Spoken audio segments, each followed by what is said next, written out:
بینەرانی ئازیزی ڕۆژهەڵات تیڤ با بەرنامەیەکی دیکەی پەیکی کۆمەڵا میوانتانین. تێدەکۆشین لەم بەرنامەیەشدا ئەستەبارەت بە هەوڵ و هەڵوێستەکانی کۆمەڵا زانیاری زیاتر بخەینە بەردەست ئێوەی خۆشەویست.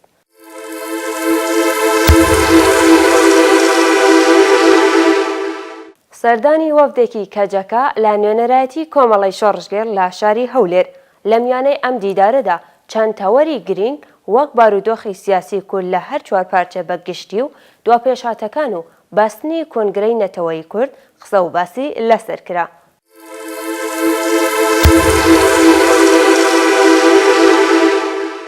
ڕۆژی دووشەممە ڕێکوتی یەکی بەفرەمباری ساڵی 1393 هەتاوی وەفدێکی هاوبەشی کۆما جڤاکین کوردستان کەجەکە و کەژەکە سەردانی دەفتەری نوێنەرایەتی کۆمەڵیان کرد لە شاری هەولێر.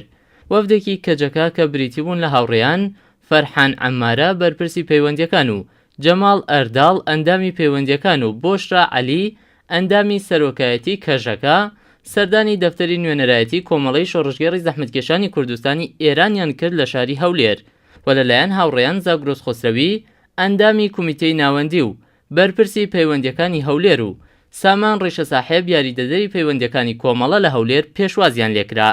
دیدارەکە چەند تەوەری گرنگی لەخۆگرت بوو. بارودۆخی سیاسی کورد لە هەر چوار پارچە بەگشتی و دواپێشات و بەستنی کۆنگرەی نەتەوەی کورد لە تەوەرەکانی ئەم دانیشتنە بوون. لەم دیدارەدا جەخ لەسەر یەکدەنگی کوردانی هەر چوار پارچە لەسەر ئاستی نەتەوەی و گرنگی و بایەخی زیاتر بە بەستنی کۆنگرەی نەتەوەی کورد کرا و هەردوو لایەن لەم پەیوەندیەدا ئاڵوگۆڕی بیرروڕایان کرد. بەشی کۆتایی ئەم دیدارە پێداگری هەردوو لایەن لەسەر پەیوەندی و هاوکاری زیاتر بوو.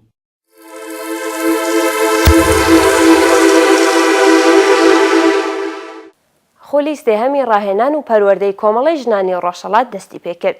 لە خولی سێهەمی کۆبوونەوەکانی ڕاهێنان و پەروەردە سەبارەت بە فرسە فەرهەنگی و کۆمەڵایەتی و سیاسیەکان ڕۆژی سێشەممە 23/12/2014 زەیەنی یەکەمین کۆبوونەوە لە خولی سێهەمی کومیتەی سیاسی و کۆمەڵایەتی ڕێکخراوی کۆمەڵەی ژنانی ڕۆژهەڵات بەڕێوەچوو.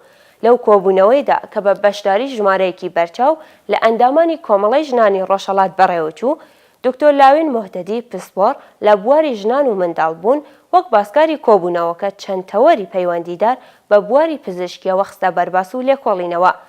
دکتۆر لاوین مۆحتەدی لەسەر نەخۆشیەکانی ژنان و چاودێری بەسەر ژنانی دووگیان و هەروەها شێوەکانی شێرپەنجەی مەمکی بۆ بەشداربووانی هێنا بەرباس و تەوەرەکانی پەیوەندیدار بەو بابەتەی لێکدایەوە.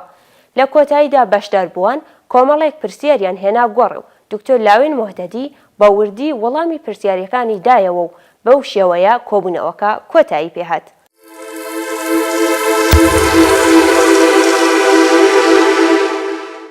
سمینارێک لە ژێرناوی لە پێناو بەدیهێنانی مافی چارەنووس بۆ گەلی کوردستان عێراق دیالۆگی کراوە لە دەستگاکانی ڕاگەیاندن بۆ کەناڵە ڕاگەیاندنەکان لە هەولێر سازکرا. لەو سمینارەدا هاوڕێ ئیدریس کولاهدوزی بەرپرسی ئیجرایی ڕۆژهەڵات تیڤ وتارێکی پێشکەش کرد کە لە بەشێک لە وتارەکەیدا وتی ئەو کیانە ئازادە کە ئێستا لەم هەرێمە هەیە دەستکەوتی گەلی کوردە بەگشتی و هاوکاتیش نابێت بەشەکانی دیکەی کوردستان بە تایبەتی ڕۆژهەڵاتی کوردستان پشتگوێ بخرێت، چونکە ئەوانیش بۆ پاراستنی ئەم دەستکەوتانە و پەرەپێدانی خەباتیان کردووە و قوربانیشیان بۆ داوە.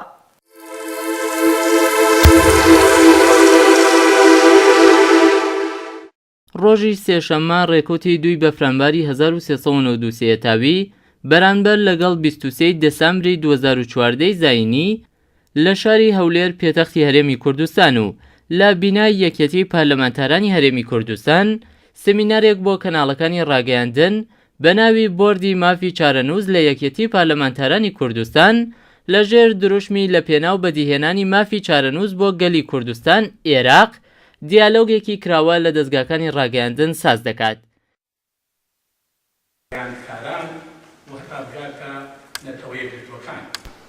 بەسی ئەوەی ئیشی لەسەر بکرێت.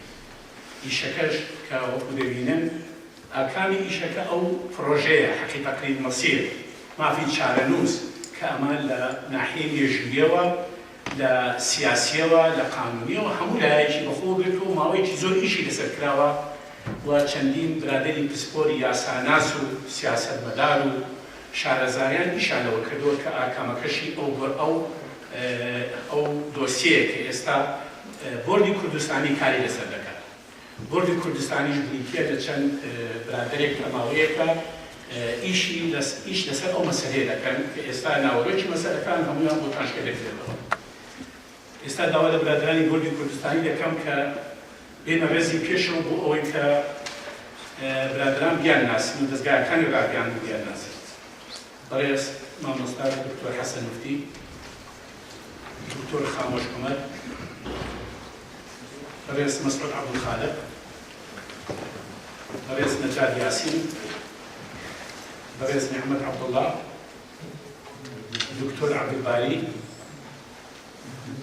مامۆستا خەلیل ئیبراهیم،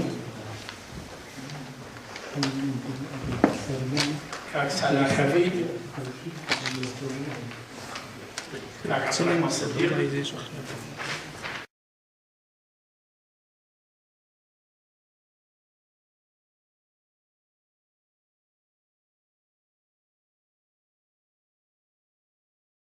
مەبەستی سەرەکی لەو کۆبوونەوەیە لەگەڵ دەستگاکانی ڕاگەیاندن، لەگەڵ کەسایەتیەکانی ڕاگەیاندن کە ئەوانەی ڕۆڵیان بەدڵیان ڕۆڵیان دەبێت لە ئایندەدا بۆ ئەو پرسیارە دەکرێت بۆ لەگەڵ دەستگاکانی ڕاگەیاندن.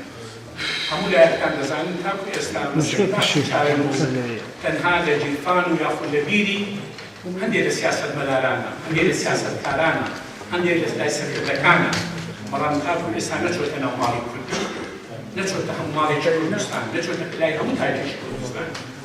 کاکە ئەمڕازیش بۆ ئەوەی ئێمە ببینێ و ئامانجە دەبێت ڕێگای دەستگاکانی ڕاگەیاندنەوە بێت. دەستگاکانی ڕاگەیاندن ئەرکێکی نیشتمانی، ئاینی، سیاسی، نیشتمانپەروەریان لەسەرە بۆ ئەوەی هەموو لایەکمان لەگەڵ ئەوانیشەوە لە پێشەوە کار بکەین بۆ ئەوەی ئەو پرۆژەیە سەر بێ ئەویش بە میلیکردنی ئەو پرۆژەیەیە.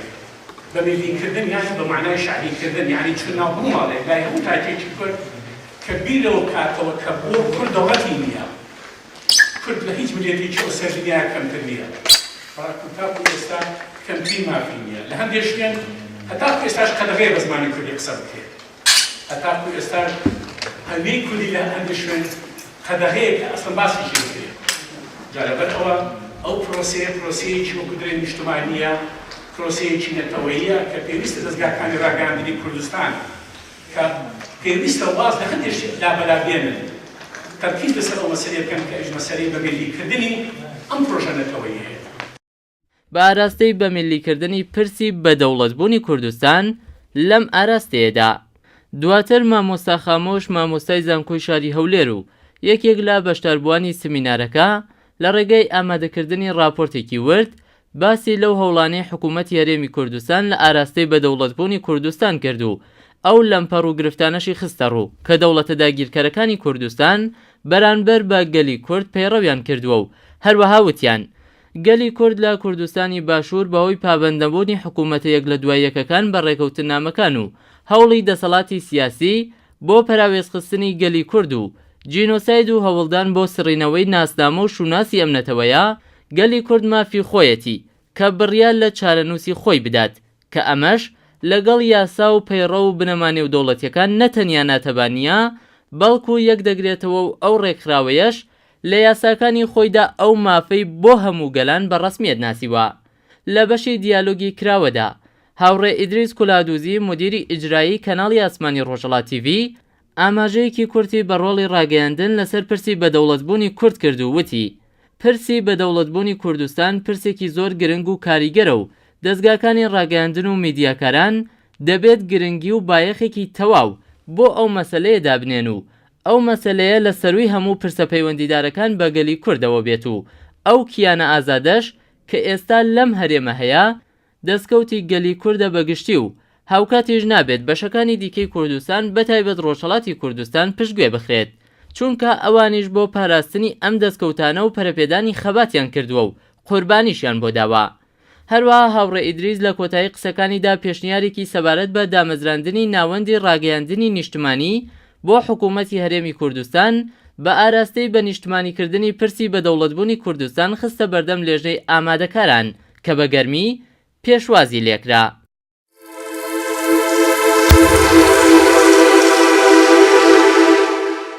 چاوپێکەوتنی یۆرشەلیم ئانلاین لەگەڵ کەیوان فەرامەرزی دەستەی بەڕێوەبەری ڕێکخراوی تۆڕی نێونەتەوەی مافی مرۆڤی کوردستانی ڕۆژهەڵات. لە بەشێک لە چاوپێکەوتنەکە کەیوان فەرامەرزی ئاماژەی بەوە کردووە کە میلیتاریزەکردنی کوردستان لەلایەن کۆماری ئیسلامیەوە بۆتە هۆکارێک کە کوردستان هیچ پرۆژەیەکی ئابووری لەخۆ نەگرێ و گەشەسەندنی کوردستان لە بوارە جۆراوجۆرەکاندا بربەستی بۆ ساز بکرێت.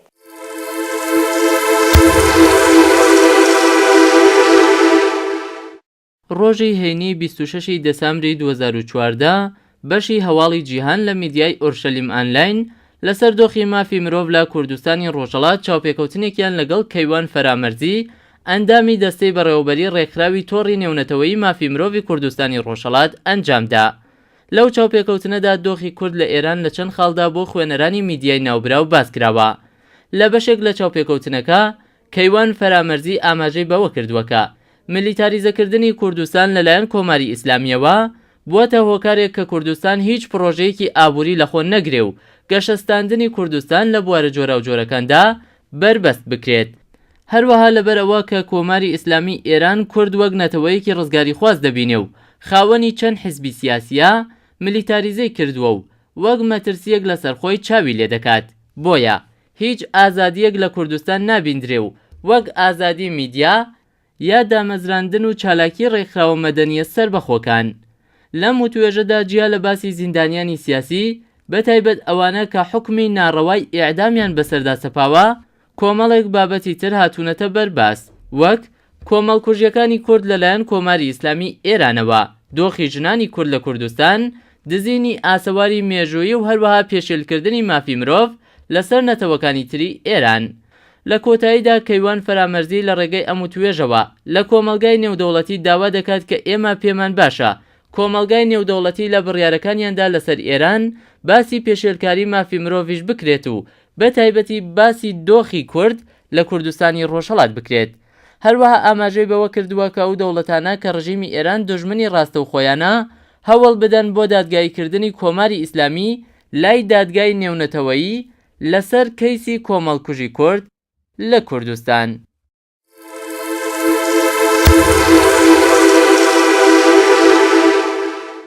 دیداری پارتی ئازادی کوردستانی تورکیا و نوێنەرایەتی کۆمەڵەی شۆڕژگەر لە شاری هەولێر. ڕۆژی شەممە ڕێکەوتی 27 دەسامبری 2014 زایانی وەفدێکی پارتی ئازادی کوردستان لە تورکیا سەردانی نوێنەرایەتی کۆمەڵایان کرد لە شاری هەولێر. وەفدێکی پارتی ئازادی کوردستانی تورکیا کە پێکهاتبوون لە بەڕێزان عەبدوڕەحمان گوندی ئەندامی سەرکردایەتی و ئۆرهان کایە ئەندامی سەرکردایەتی و بەرپرسی پەیوەندیەکانی هەولێر سەردانی دەفتەری نوێنەرایەتی کۆمەڵەی شۆڕژگەری زەحمەتکێشانی کوردستانی ئێرانیان کرد لە شاری هەولێر و لەلایەن هاوڕێیان زاگرۆس خۆسرەوی ئەندامی سەرکردایەتی و بەرپرسی پەیوەندیەکانی هەولێر و سامان ڕیشە ساحب یاریدەدەری نوێنەرایەتی کۆمەڵە لە هەولێر پێشوازیان لێکرا. سەرەتا وەفدی پەیوەندیەکانی کۆمەڵە پیرۆزبایی خۆیان بە بۆنەی دامەزراندنی ئەم پارتە ئاراستەی هەیئەتی بەرامبەر کرد و دواتر چەندین تەوەری گرنگی ناوچەکە کەوتە بەرباس و هەردوولا لەسەر پرسی کورد بەگشتی و بارودۆخی هەنووکەی کوردستان بەتایبەتی و دوا پێشاتەکانی هاتنی داعش بۆ ناوچەکە ئاڵوگۆڕی بیرروڕایان کرد. لە کۆتاییدا هەردوولا لەسەر پتەوکردن و هاوکاری زیاتری کۆمەڵەی شۆڕژگێڕ و پارتی ئازادی کوردستانی تورکیا جەختیان کردەوە نوێنەرایەتی کۆمەڵەی شۆڕژگێڕ هەولێر.